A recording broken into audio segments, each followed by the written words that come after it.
Now to your top 10 headlines in just 2 minutes.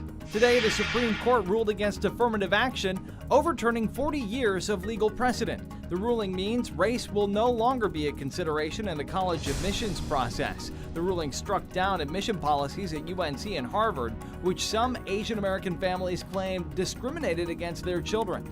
2 teens were arrested after a non-fatal shooting in Yuba City. It happened back on June 19th. Police say it was a drug deal gone wrong. Based on witness statements, police were able to identify and later arrest 18-year-old Draven Van Dorn of Yuba City and 18-year-old Angel Alaman Saucedo of Marysville. Both are now in the Sutter County Jail.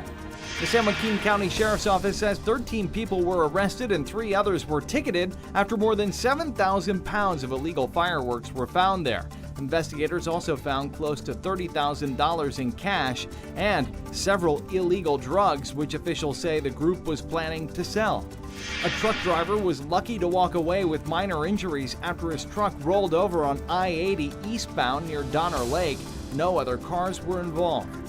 One person had critical injuries after a crash on I-5 near Sutterville Road, south of Midtown Sacramento. It happened before 6 a.m. this morning. CHP says the driver's car was rear-ended by a big rig and the driver was not wearing a seatbelt. The San Diego Padres saw some California-style wildfire smoke during their game today in Pittsburgh.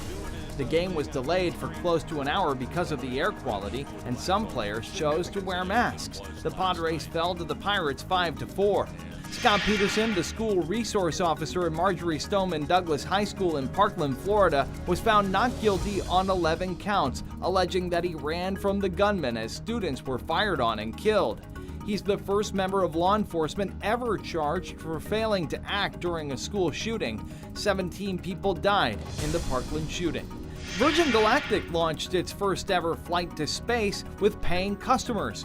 4 people traveled to the very edge of space today and conducted 13 experiments while they were up there. Many of the tests were about how the human body would react in microgravity conditions. Madonna is no longer in the ICU but still in the hospital after a serious bacterial infection. The pop star was just weeks from setting off on her 12th tour, but she has now postponed many of the dates. Her manager says they are expecting that she will fully recover. Madonna is 64 years old. Starting in July, a number of bookstores and libraries in the Sacramento area are taking part in a Where's Waldo hunt.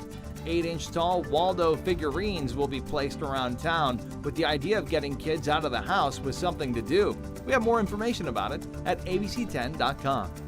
And those are your top 10 headlines in just 2 minutes.